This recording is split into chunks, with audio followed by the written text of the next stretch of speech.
je vais vous parler d'un film.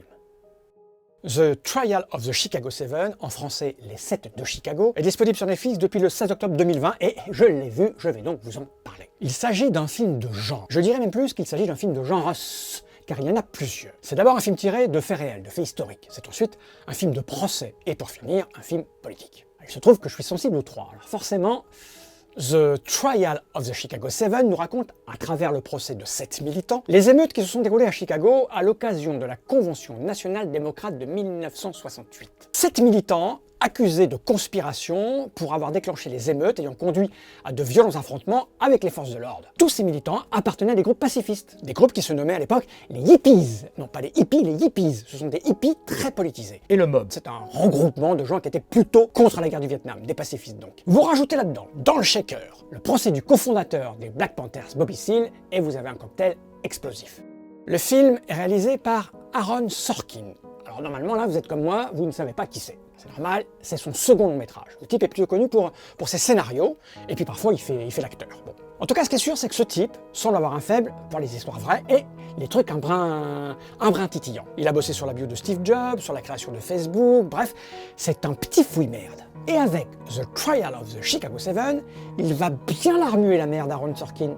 Et si vous êtes comme moi, un brin sensible à ce qui est juste, le film va vous énerver grave. C'est le genre de truc qui vous dégoûte de toutes les institutions. Le genre de film qui vous fait gueuler depuis votre canapé sur votre téléviseur comme un con tout seul. Le genre de film qui met en évidence qu'il est impossible de laisser la gestion du monde à des crevures pareilles de bordel de merde, de putain de... Du calme, du calme. Bon, vous avez compris l'effet qu'a fait Trial of the Chicago 7 sur moi. Il a eu cet effet parce que je suis sensible aux trois genres, que le propos politique me touche, et ensuite parce que la réalisation est impeccable de bout en bout. Les effets flashback, le présent du procès et les flash-forward, l'exercice narratif est juste superbement bien construit. Ensuite, parce que la reconstitution est bluffante, les décors, les costumes, tout est parfait. Mais ça on a l'habitude avec ce genre de production, mais qui laisse rien au hasard. Mais c'est pas ça qui m'a le plus bluffé, non.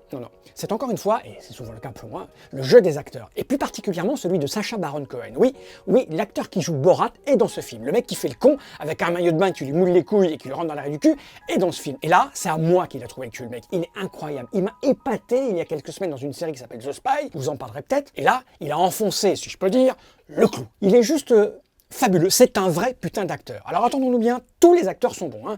Le casting est incroyable. Il y a Eddie Redmayne qui est un acteur que j'adore, il est parfait. Il y a Mark Rylance qui est impeccable. Il y a Joseph Gordon-Levitt qui est toujours aussi bon. Il y a Michael Keaton qui forcément... enfin bref, tout le monde est bon, mais Sacha Baron Cohen m'a bluffé. C'est comme ça. Donc j'ai apprécié The Trial of the Chicago 7, ça me parle, ça me touche. Le film dure un peu plus de 2 heures, c'est c'est même un très bon film. Bien sûr, c'est une interprétation de l'histoire, une interprétation des événements. C'est probablement un brin partisan, ça appuie bien ou ça fait mal. Mais pour avoir un peu fouillé, je peux vous assurer que l'histoire, la vraie, n'est pas loin d'être aussi énervante. Alors je vous invite à regarder The Trial of the Chicago 7, et s'il vous plaît, faites-le en VO. Faites-le en VO pour entendre le jeu subtil de Sacha Baron Cohen. Rien que pour ça, faites-le en VO.